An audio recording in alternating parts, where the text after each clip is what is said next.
1, 2, 3, 4.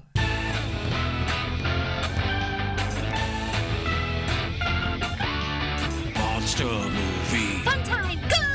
Monster movie. Fun time, go. Monster. Movie. Fun time. Go! Monster movie. Fun time, go. With Precious D and Honeybee. Fun time, go! Ladies and gentlemen, boys and girls, friends and neighbors, welcome back to 31 Days of Horror.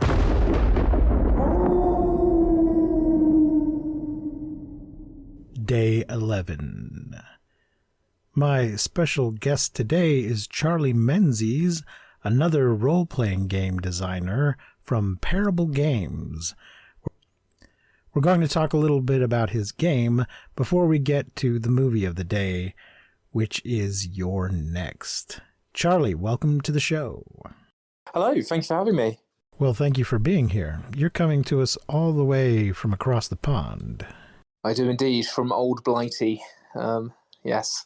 Yeah, this is the first time I've had an international call, but Discord seems to be handling it quite well. So, tell us a little bit about your game, Shiver. Shiver is a horror tabletop RPG that's entirely setting neutral. So you can play anything from Scooby-Doo to Stranger Things, all the way up to Predator or Alien or any kind of pop culture, film, book, TV show that you've kind of read or imagined, you can play with Shiver as a system. And it uses its own special dice, right? Yes, so it uses the archetype dice system. So it's a new system that we designed. The way that it works is that it's entirely symbolic. The reason for this was when I was designing, a lot of my friends are kind of dysnumerate or dyslexic, and they found the heavy number element of certain systems really, really intimidating. So when I was kind of designing this, I was wanting to kind of make it more inviting and get as many people kind of playing at the table as possible. So the kind of, to break down the system very simply, it's a dice pool system. There are 6 core skills: grit, wit, heart, smart, luck, and strange. And you have a number that gives you kind of core skill die, which are D6s with a symbol that represents each core skill on each side. You also have talent die. So if you're really, really good at something, there's a universal success apart from strange, which is represented by a star. So you roll that pool, and say you're making a grit check, then you're looking for as many symbols of that as possible. So, for example, if you're like wanting to kick down a door, you'd assemble your dice pool, roll your grit pool, and if you rolled a bunch of fists and successes, you'd maybe kick the door off its hinges. But the nice thing that we're kind of finding about the dice system with it being symbolic is that it provides very interesting avenues to kind of communicating non-binary successes. So we call this reading the knuckle bones. So say, for example, I rolled a load of smarts. I might stub my toe on the door, but discover a key under the doormat after having an investigate around. Or I rolled a load of strange, something bad might happen, and a bouncer might open the door and initiate a combat, for example. So it allows you kind of this large amount of flexibility as well as being a storytelling aid as well. Okay. So it seems to me numerically that it's not that different than just saying if you roll a 6, you succeed, and here's how many dice you're going to roll to try to do that.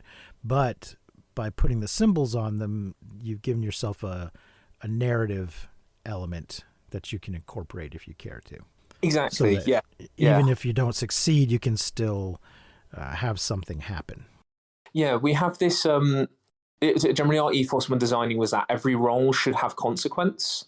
So kind of having those symbols there as a storytelling aid, because it's something, if you rolled a 4, for example, a 4 doesn't really tell a story.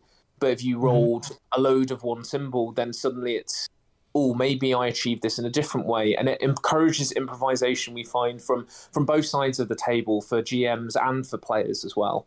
I found it most helpful for there to be a online dice roller, because that can be an issue with these games that have specialty dice. Finding the dice or having enough set of dice can be a problem. So I really appreciate that you guys made an online roller available for free. I've seen other games that want you to pay for a dice app. I think we were very against the kind of like paying for an app version of the dice roller. because we were very aware of that other games had kind of butted up against that controversy in terms of like it seeing like proprietary dice being kind of seen as a money spinning scheme. But for us, the dice are integral for kind of how you tell the story, and how you kind of play the game and access that kind of element. There is a numerical conversion as well that you can do, but we do kind of recommend that if you're using the kind of symbolic dice, that's the best way. But yeah, we kind of came out of finishing like all of our development and releasing during the pandemic. So one of our kind of like mission statements for the game was like we have to have a free dice roller that's ready to go and available to players when we release. Because the things we're finding, it opens up kind of so much more. If you have a couple of extra people turn up to your game, it does just mean you can load it up on a phone and get rolling, and it remembers your character details as well. Oh, okay. Yeah, I don't know about anyone else, but all my games are online and have been for a couple years now, and they may just remain that way because we've had some players move around, and we find it's just, you know, some of them are out of town now. We can still keep playing if we stay online. So that online dice roller is very convenient. We did play the Quick Starter the other day to get a feel for what this game was like, so I'd have some idea what I'm talking about when I speak with you. And we enjoyed it, found it pretty easy to catch on to. And in fact, I recorded some of my players' feedback, so let's take a listen to that right now. All right, guys, we just finished playing our first ever game of Shiver. What do you guys think? Well, for someone who didn't do the required readings before the game, I thought it was pretty easy to catch on. And I really like the battle system. Like, I like the use of these dice. I thought it was really easy to pick up.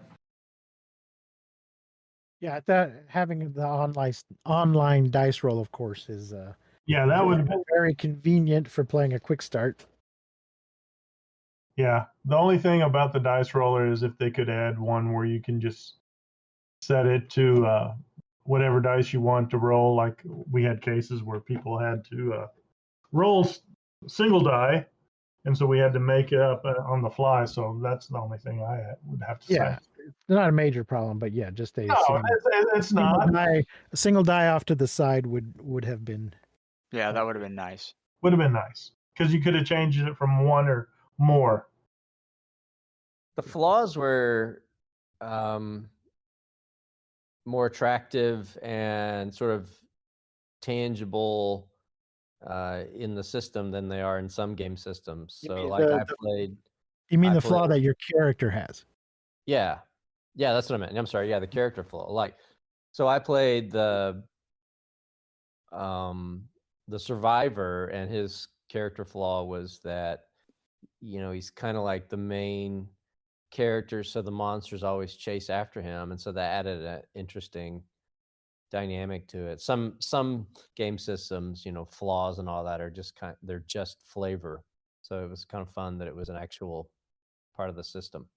I'm sorry, I should say I have with me Dieter, Joe, David, and Rachel. That was Joe just talking.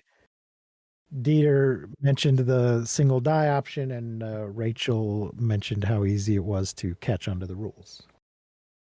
David, got anything you want to contribute? No, a person who did not read the rules to begin with and read them on the fly, the dice system was a little confusing, but made sense by the time the game was over.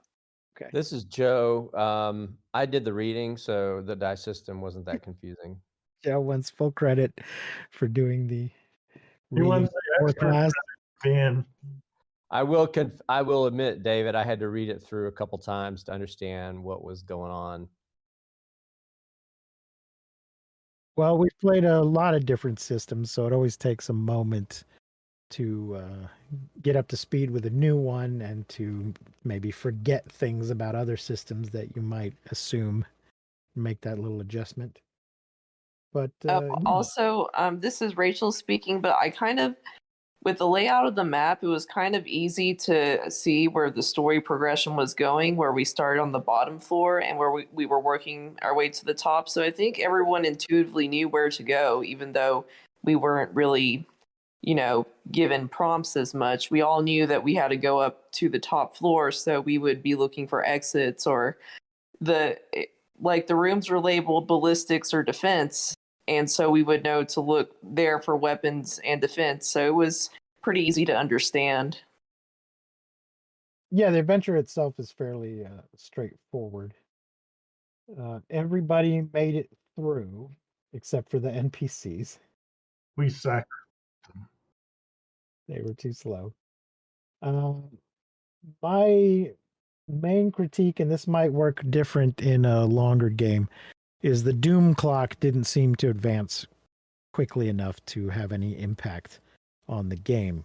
But I suppose if you were playing a longer scenario than just a quick start, that might not be the case. Or maybe we just got lucky and Yeah. it proceeded slowly. Another reflection was when I was reading through about the stats. It's always interesting in a new system to see what they're trying to do with stats. For the most part, they felt a little like just packaging of familiar stats in D20 systems. Mentions charisma, etc. But some of them, like the one that in another system might be called dexterity, was about the same feature set as what was called wit.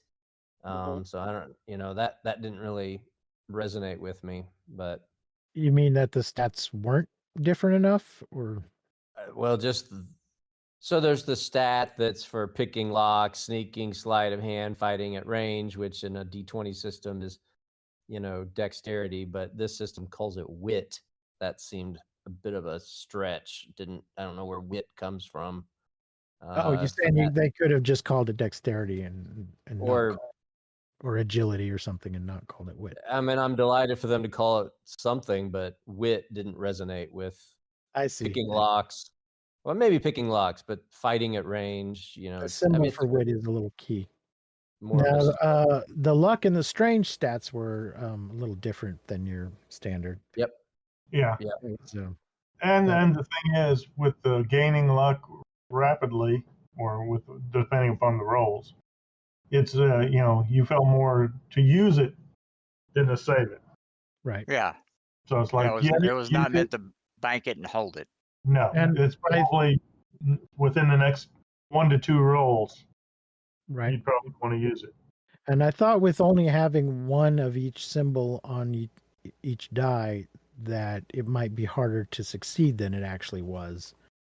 But you guys seem to succeed fairly often, so that was good. We were using our primary skills, so that probably didn't hurt either. Because my change is 5. More dice to roll. Well, right at the end, I couldn't shoot that laser to save my life. And you were so smart.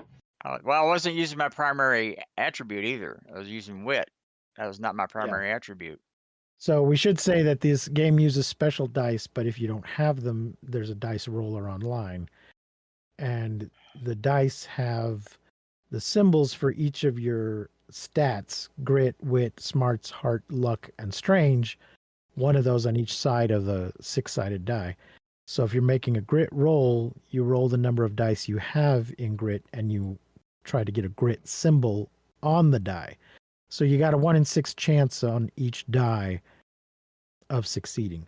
You might also have some talent die, which are 8-sided die that have a combination of successes and strange symbols on them, and those can help if that's your main ability that has a higher. Yeah, those help a lot. I mean, and that's an interesting, approach. I found that interesting. I'd be interested also to see, though, when the full rules are out, what's the scope, the ambition of it, of the system, because it does seem to me like this. The core skills of the Shiver system is more for sort of casual play, so there's no stat or core skill that relates to, for instance, toughness. And everybody has the exact same number of health, so to speak, and so there's some limited capacity for sort of differentiation and the advancement of characters. So the full rules are out. I don't have them, and they've done a Kickstarter for one expansion, and they have a new Kickstarter that will be starting on the day we release this for other expansions that address specific types of horror settings or genres. Cool. So yeah, I don't know about character advancement and further specialization or any of that kind of stuff. I don't know if you can get more hit points or if there's a way to start with more, but in this quick start anyway, everybody had 16 health to start with. All right. Well, thanks for playing with me, everybody. So that was just a little bit of feedback on our first game of Shiver. And now on with the show.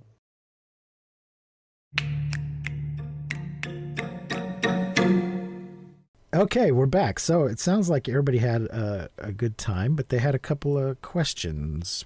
Anything in particular jump out to you, Charlie? For me, in terms of like just to explain some of the design decisions, so health points. This has come up quite a few times in terms of the reasoning why everyone has the same HP. It's very much to emulate that horror style and that kind of horror movie feeling. Of the thing is that it's your abilities and your approach to the game that makes you different from one another, rather than kind of like a kind of swollen kind of HP stat block. Because the idea for us is like you're all human, you're all equally squishy to a certain degree, and you're going to take damage. But then it's like for the warrior, for example, so some of their abilities are all about reducing damage and kind of bringing damage down and protecting other people from damage. And so there are things kind of like that, like kind of having that tough ability that triggers when you're attacked. Means that your HP stat block kind of stays the same, but there are more and more opportunities to start reducing damage as you kind of level up and kind of move through the game. In terms of I know that we've kind of already kind of touched upon the numerical element as well in terms of the 1 in 6 element. We found that by people kind of picking a weakness and having kind of a strength where you have that talent die, which that's what people saying was really, really useful. Because of the nature of kind of archetypes, we found it's really helped to kind of encourage people to fall into those like horror movie roles and play to those tropes and kind of really get in the spirit of things. Not to say that anyone should like kind of be discouraged from kind of making roles, but the idea that kind of you're going to roll at something that you're likely to fail at and potentially generate some doom helps generate that tension and makes you kind of more nervous like you would be in a horror film. So that's just some of the kind of thought processes kind of around that. Yeah, that was my thinking. Once I took a moment to think about it, I realized that everyone having the same starting health means everyone's equally likely to die. As you are in a horror movie, you never know if the great big healthy guy is going to make it or the guy with the asthma inhaler. They're both just as likely to get it. So it's really a combination of luck and wit that tends to keep you alive. It's seldom just a matter of being the toughest guy who can absorb the most damage in a horror film. Yeah, and we've enjoyed seeing other players kind of really leaning into that and adopting those play styles. So the amount of people that will see a couple of rounds of combat and they will run away and they will hide, or they will try and escape and they will do things that you don't see in other RPGs, because generally the mode, I think, is that everyone wants to run up to the monster and try and beat it with a stick and defeat it, whilst some monsters are there that kind of in horror movies that's quite rare. Only until you kind of get to the finale where you've uncovered the mystery and gathered all your resources do you face off against that giant kind of large kind of threat that's looming at the end of the tunnel. Well, let me tell you now, if you're thinking of playing the quick starter, you might want to skip this next bit because I'm going to spoil it. My players, I mean, we regularly play Dungeons and Dragons and other sort of just, run up and hit the monster kind of games. They all survived, but largely because once they got to that last room and they saw that big bad and they saw the escape pods, they just headed straight for those escape pods. They looked at their turn order, which was not necessarily set, but they just looked at how many spaces it was to that escape pod and when they were going to go. And boom, boom, boom. They just jumped in those pods and went. And they had no thought of, this might be a worldwide threat that we are the only ones who are here to deal with it. Maybe it's our responsibility to deal with it. Nope. They just got out of there. So I gave them the bad ending. So even though they survived, when they came out, they saw fires in the distance and the sky was red and everything is crap now.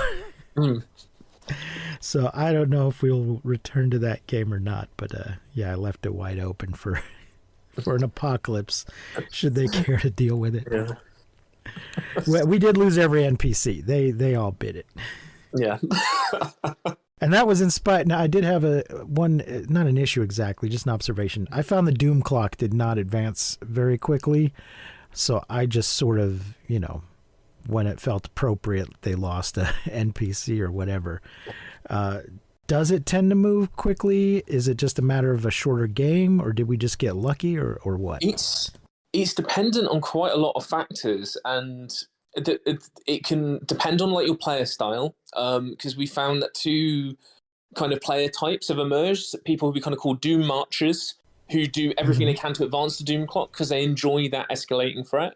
Then you have Doom Managers, which are people who like to use their luck to kind of pull the clock back.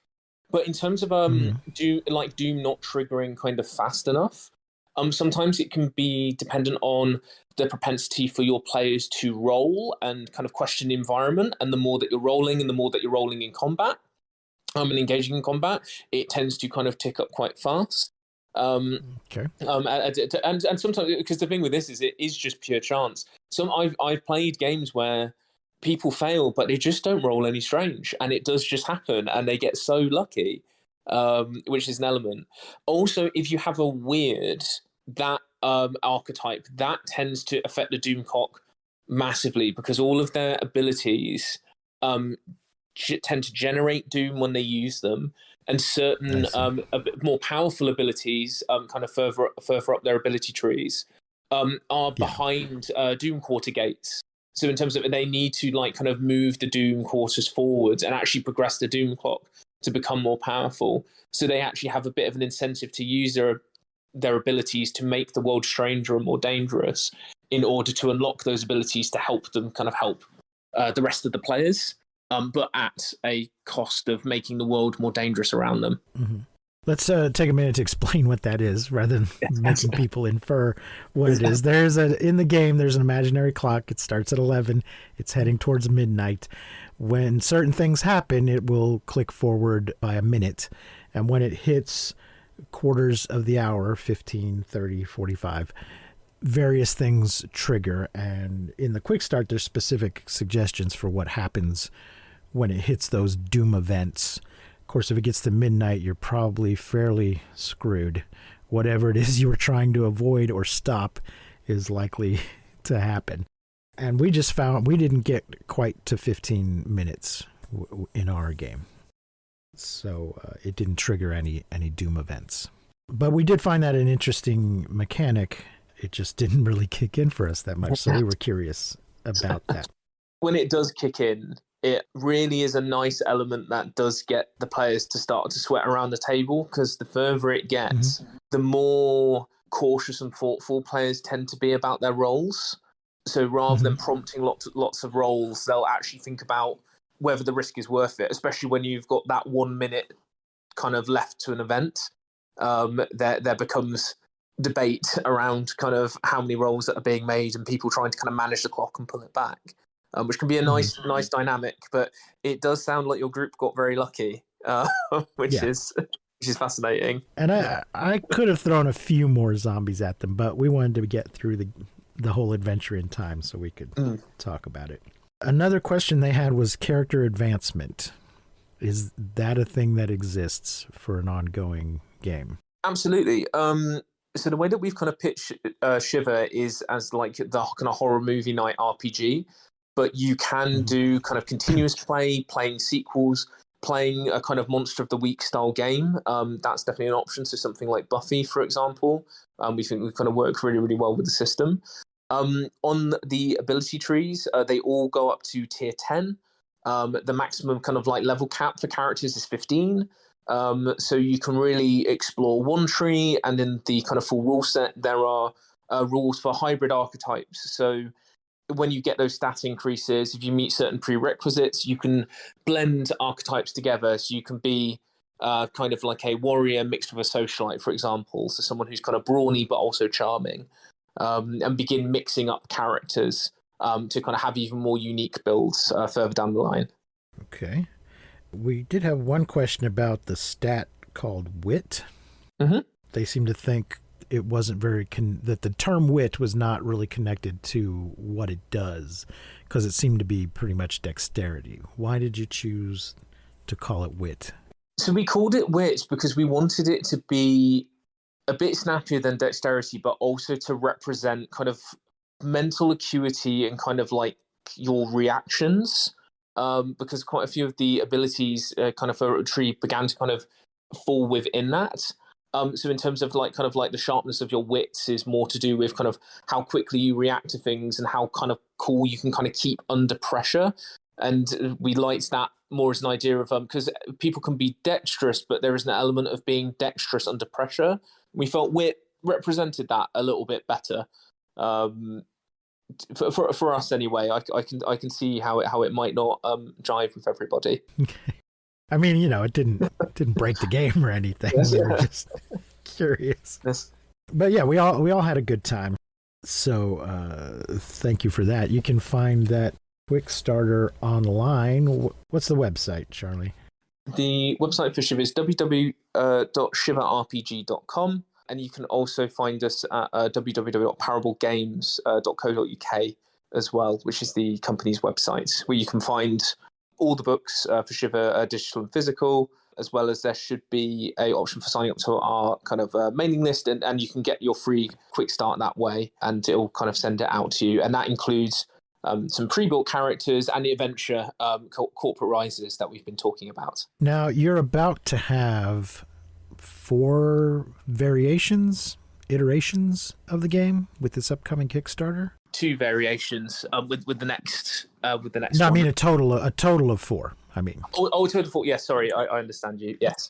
Right now there's the basic game, and then there's Shiver Gothic, and now you're about to have a Kickstarter for Slasher and Blockbuster. So why don't you tell us a little bit about what are the differences in those versions and what you're kickstarting? Absolutely. So currently we'll be going kind of funding live on October 11th on Gamefound, and it's Shiver Double Feature. So with Shiver, with it being a setting neutral kind of horror RPG, we've been really enjoying exploring different subgenres. So we decided to do a kind of classic B-movie drive-in smash-up where you can explore either your kind of big blockbuster movies or slasher movies. So for blockbuster, it's more if your kind of taste in horror is a little bit lighter, you're not kind of so hot on too much blood and gore. Blockbuster for us falls more within what I would call kind of Spielbergian horror. It's high levels of peril. It's running away from roaring T-Rexes or fighting ghost pirates. Or giant ants. It's got like those kind of like nice big blockbustery elements where the threat feels high, but the horror is lower in that sense. But The Mummy is the movie that came to mind for me, the 99 version of The Mummy. Absolutely bang on. For me and my brother, that was a quintessential movie when we were growing up, and it has that kind of nice pulpy energy, but has high levels of peril, with good little moments of kind of spookiness throughout. Like there is kind of horror in it, but it is peppered throughout rather than a constant kind of pervasive element. In terms of Shiver Slasher, that is more of us kind of looking at our core audience and our more like horror savvy audience who are really into the genre. And want to kind of have their creepy killers and have them stalking people through kind of the woods or abandoned hospitals or whatever. So with that, that's going to be our kind of big expansion for like looking at those characters, making slashers feel very dangerous because they are singular enemies, they're singular entities. and it's been really kind of fun working on those characters, of like making them as dangerous as possible. So when they turn up, your players are really going to get a fright when they show up on your tabletop. Okay. Unless you're playing Scream, in which case there's 2 of them. Yes. But you don't realize till the end. Yeah. So in terms of kind of what's actually on offer with the Gamefound, so this is going to be the first time that we're doing starter sets for Shiver. So if you're new to the system and you wanted to try it out, we're doing 2 separate starter sets that have this theming.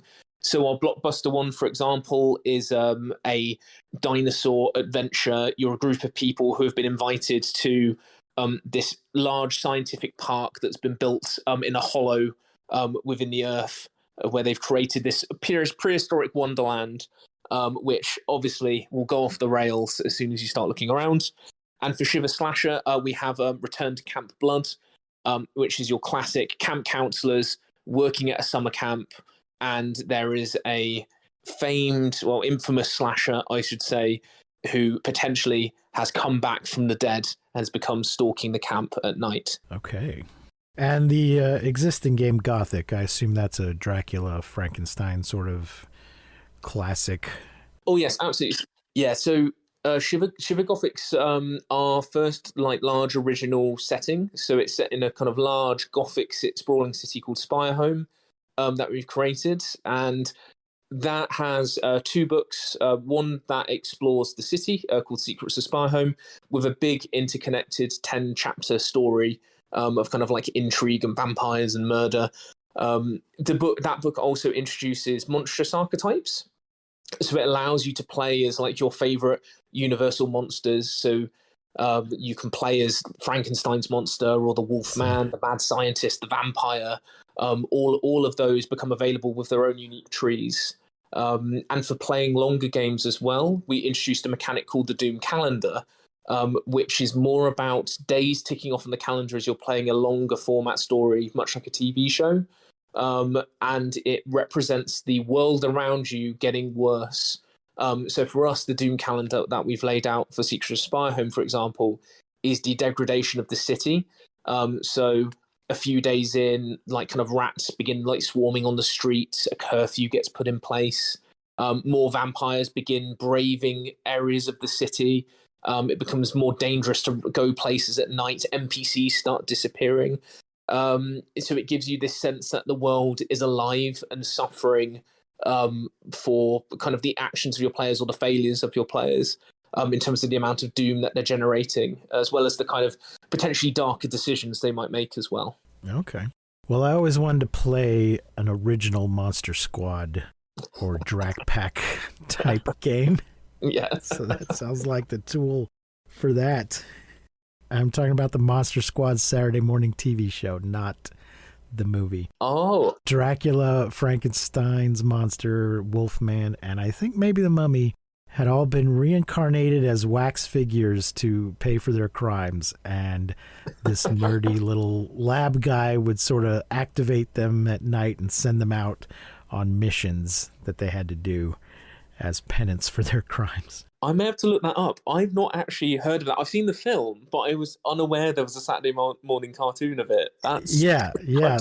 It's it was a live action show. Was it? Wow, awesome! No, I'm gonna have to hunt that down. But it was a like the original Ghostbusters. It was a sort of meant to be comedic, lighthearted live action Saturday morning thing, where the monsters are the heroes. And there was also a cartoon called Drac Pack that was a similar Dracula, Wolfman, Frankenstein kind of team up doing heroic stuff.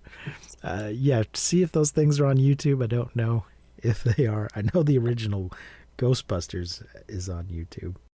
Okay, so this Kickstarter, when this episode airs, the Kickstarter will be live. We're going to schedule it for the same day as the Kickstarter. I will put the links. Well, it's actually a Gamefound funding, isn't it? Yes. It's not on Kickstarter. Okay.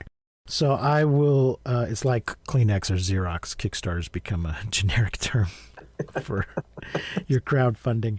We'll put a link in the show notes to the Gamefound page and to the website where you can get the Quick Start rules.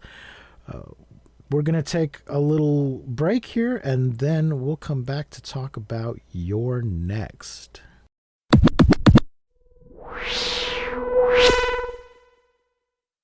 Okay, we're back, folks. I'm here with Charlie Menzies, and we're going to talk about the 2011 slasher movie You're Next.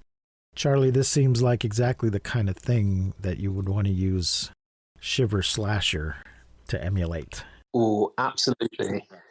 A bunch of people in a house, some intruders coming in. As I said, it's from 2011. It's in color, 94 minutes, directed by Adam Wingard. The budget was $1 million. The box office was $26.9 million, so not too bad. I have a death count of 15. Wow. We've had some kaiju movies that do not have that high of a death count, so that's pretty good. It stars Sharni Vinson as Aaron, Nicholas Tucci as Felix, Wendy Glenn as Z, AJ Bowen as Crispin, Joe Swangberg as Drake, Rob Morin as Paul, Barbara Crampton as Aubrey, Sarah Myers as Kelly, Amy Simmons as Amy, Ty West as Tariq, Lane Hughes as Tom/Fox Mask, Elsie Holt as Craig/Lamb Mask, Simon Barrett as Dave/Tiger Mask, Larry Fessenden as Eric Harson, Caitlin Scheel as Talia, and Calvin Reeder as Officer Chumbino. And if anyone was counting, you may notice that with a death count of 15, all but one of those cast members eat it in this movie. Charlie, what particular, you requested we discuss this movie, so what drew you to this in particular? So for me, I think when you reached out and said to kind of pick a certain film to talk about, I started thinking about films that I felt didn't kind of get enough love, in my opinion. And I don't hear people talking about You're Next that much. And for me, it's one of my kind of favorites that's like popped out kind of in kind of more modern horror with the Renaissance that's kind of happening, really, of it blending so many different elements of the genre in such a smart and really entertaining way, because it takes slasher elements, but also brings in elements of kind of home invasion as well as action, a little bit of action movies. There's an element of Die Hard in there as well, which I absolutely love. And it's just this beautiful genre smash, which Simon Barrett and Andrew Wingard kind of went on to do in The Guest as well. Kind of together, they've been a real dynamite pairing.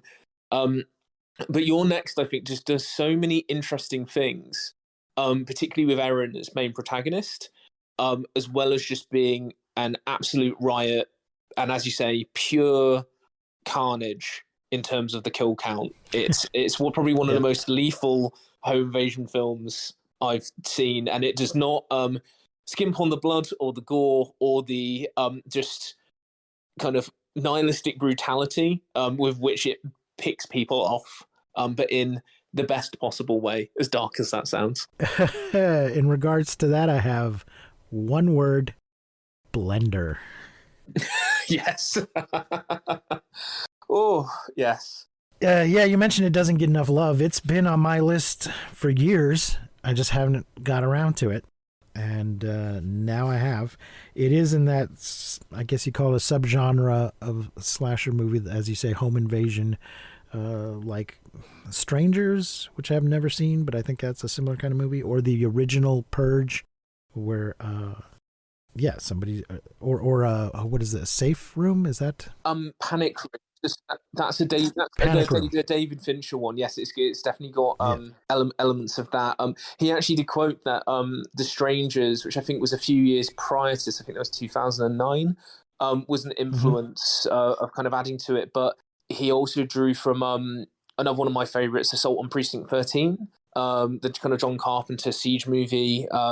So there's an element of like kind of this home invasion and then there's siege movies, and they kind of cross over quite a lot. Yes. And as well as flashes too.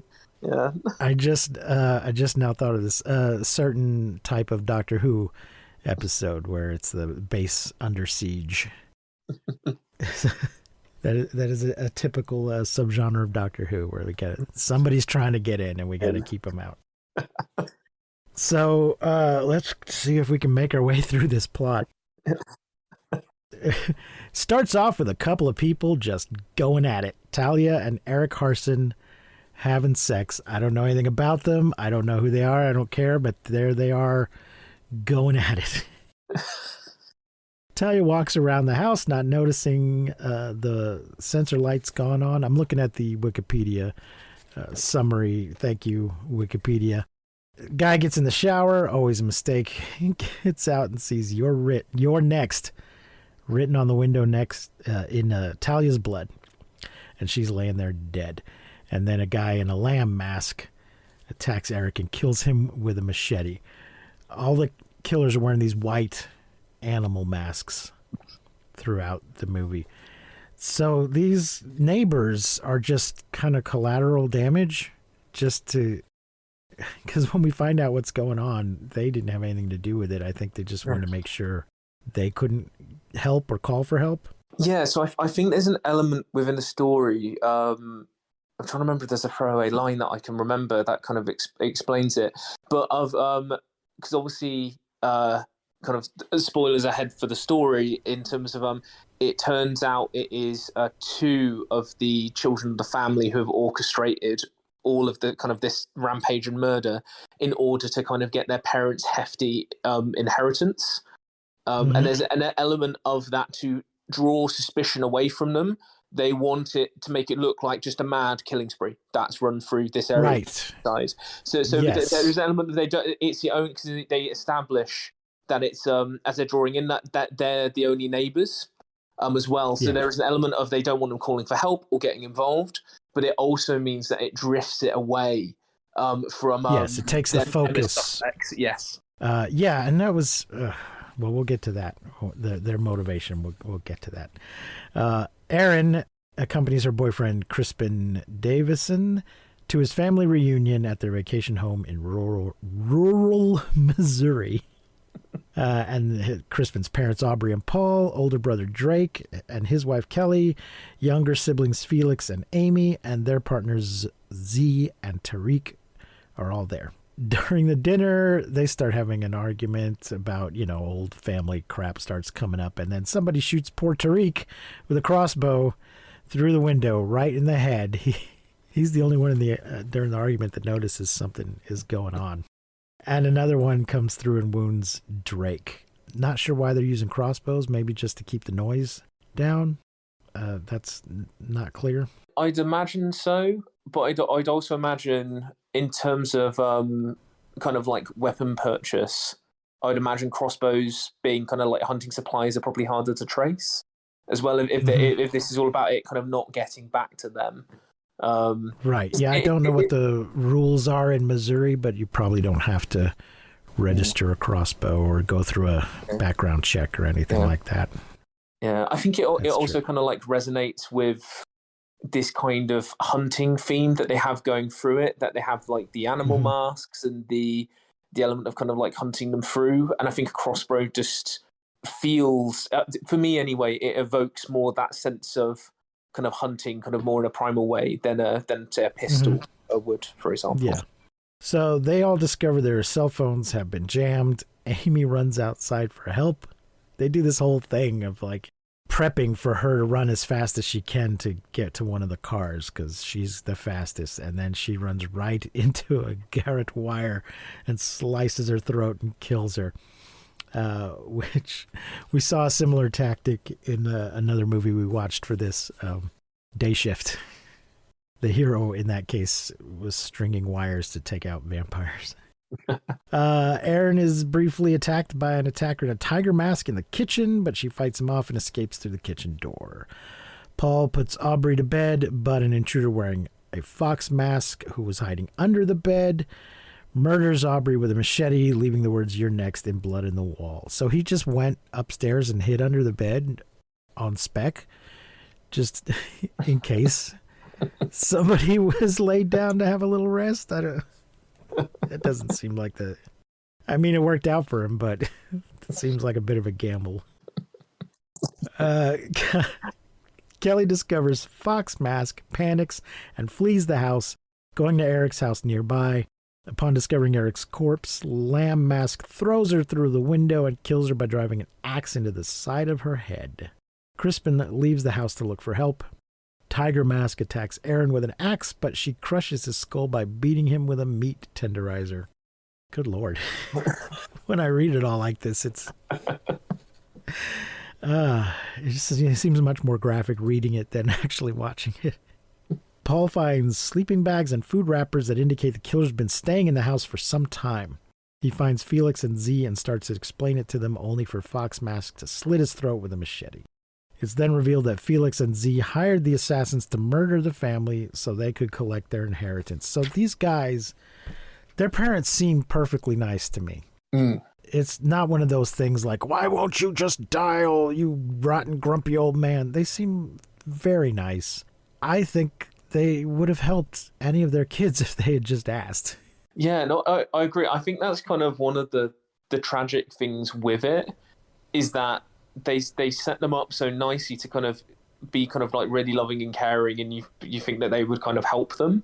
But there is almost like this prideful element that's kind of like running through that comes out, I think, in some of the conversations around the dinner table as well, of them kind of wanting to strike out on their own, and that there's an element of kind of like they believe that this is something like they deserve. I think it all kind of winds around to this like very strange and interesting sense of entitlement that they seem to have to such a high, very toxic degree. I remember one of them talking about how broke they were. Like, then just ask for some help. Move home, for God's sake. It's a huge house. Take a little time and get on your feet. You don't need to murder your perfectly nice parents to get the inheritance. Plus, then you got to split some of it with these assholes that you've hired to do all this. That's the other thing. They don't even have the nerve to just do it themselves. They outsource it to these mercenary guys. Let's see. Where was I? Lamb Mask finds Tiger Mask's corpse and flips the dinner table over in a rage. He discovers a wounded Drake hiding, but retreats after Aaron stabs him with a screwdriver. Aaron sets up nail traps by the house's entrances, explaining to Z that she grew up in the survivalist compound where she learned combat and survival skills. Felix meets Drake in the basement and kills him out of pity by stabbing him with multiple screwdrivers. On the upper floor, Aaron comes across Paul's body. She jumps through a window to escape Fox Mask, injuring her leg. Lamb Mask is injured by one of her nail traps. He just steps right on it. While hiding, Aaron overhears an argument between Felix, Z, Fox Mask, and Lamb Mask, where it's revealed that Lamb Mask and Tiger Mask were brothers. Her cell phone beeps to indicate that her text to 911 has gone through, alerting the killers. She is able to ambush and kill Lamb Mask by stabbing him in the head. Realizing she cannot outrun Fox Mask with a wounded leg, Aaron sets a trap at the front door where an axe would fall and kill anyone who opened the door. This was like Chekhov's axe trap. It sets up and then it just sits there. People keep coming through windows and refusing to open the door. And I'm just like, when is that damn axe trap gonna go off? Not till the very end. Fox Mask enters through a window, so Aaron lures him into the basement where she blinds him with a camera before cracking his skull with a log, killing him.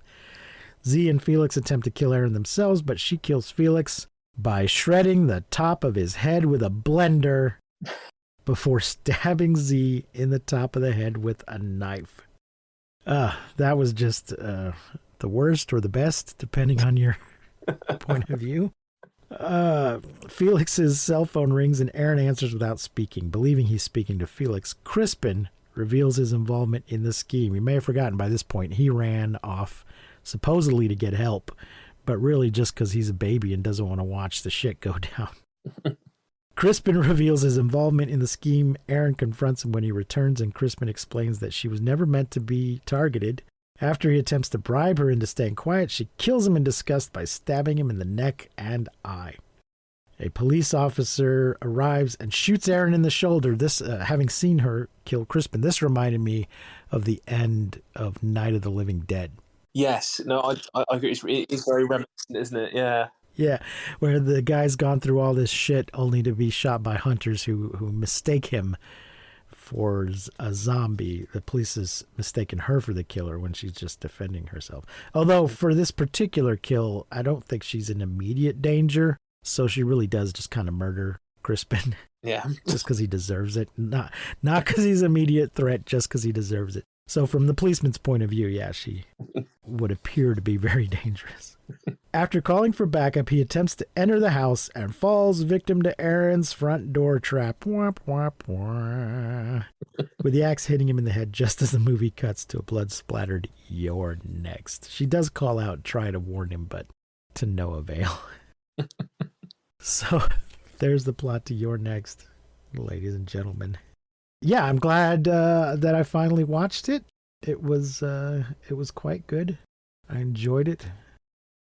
What was the movie? Somebody in their review just mentioned Ready or Not.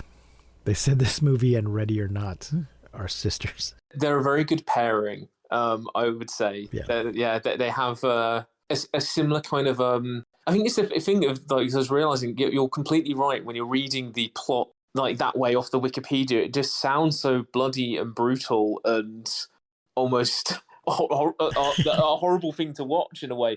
But there is, I think for me anyway, there is a dark undercurrent of humour that runs through it in places, and Ready or Not was very similar. I think that really kind of struck a chord with me. How did you feel about that? Did you feel there was that element there for you?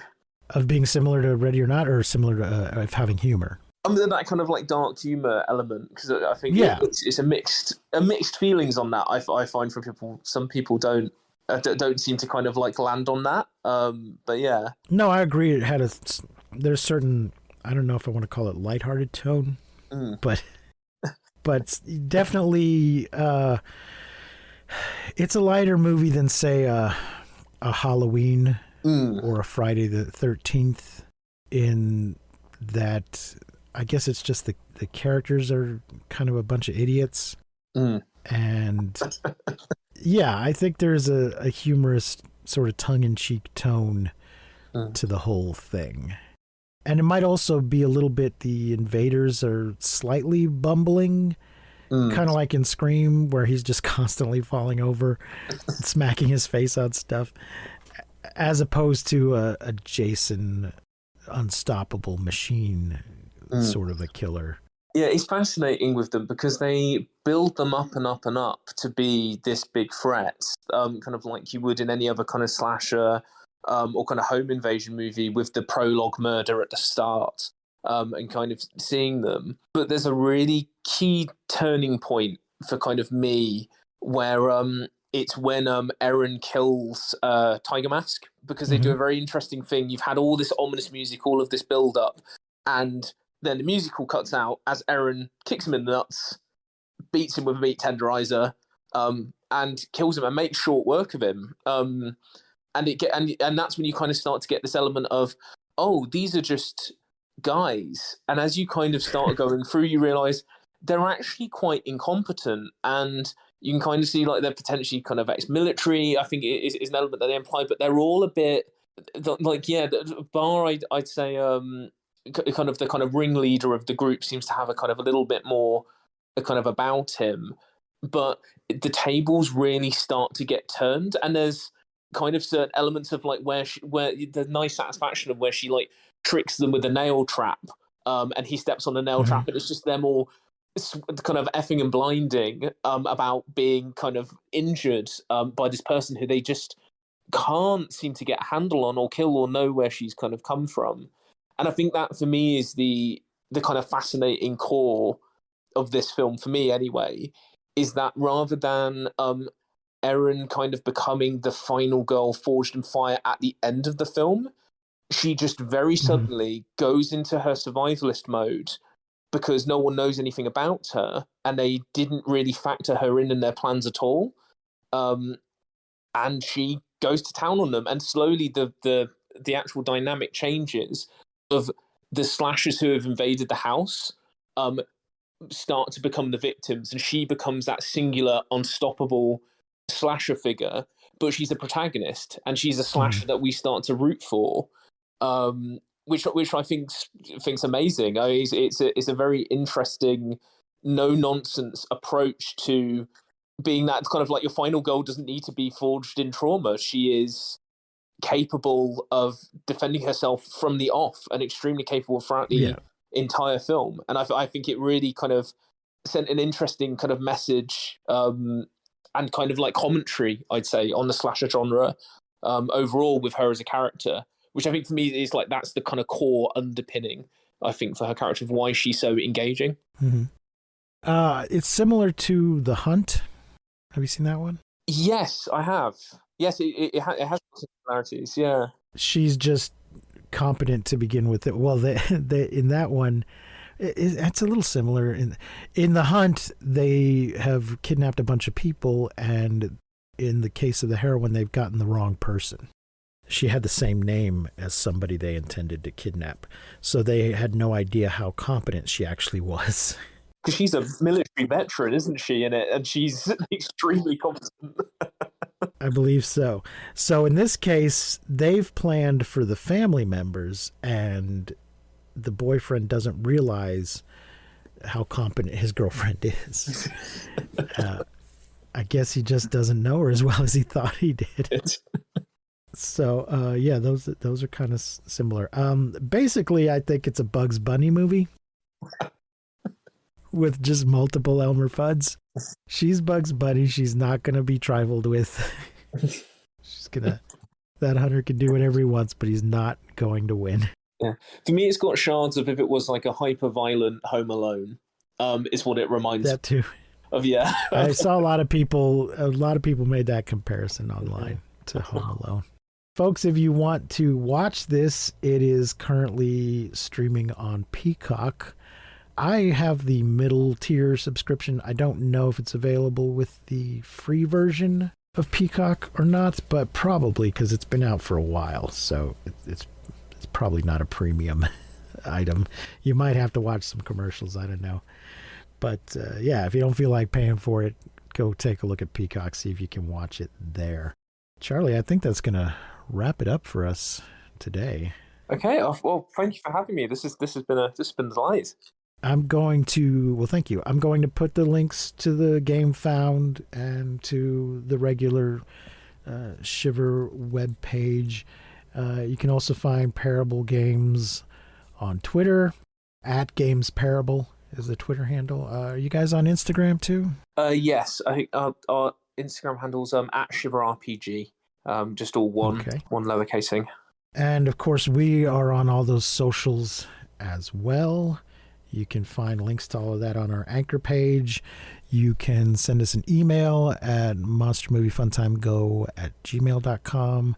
You can go to anchor.fm/mmftg and leave us a voice message. Please, somebody do that. We'll play it on the show. We'll be back again tomorrow with another of our 31 Days of Horror and probably another guest. So, thank you again, Charlie, for joining me. Until next time, remember to keep calm and seek shelter in basements. And whatever you do, do not misuse science. We will not see you, but you will hear us next time on Monster Movie Funtime Go. You've been listening to Monster Movie Funtime Go. If you enjoyed the show, please rate and review us on your podcasting platform of choice. Our theme song is by the Texicano Folk Rock Punk featuring Lita Lopez. You can support the show, find links to our social media, and even leave us a voice message at anchor.fm/mmftg.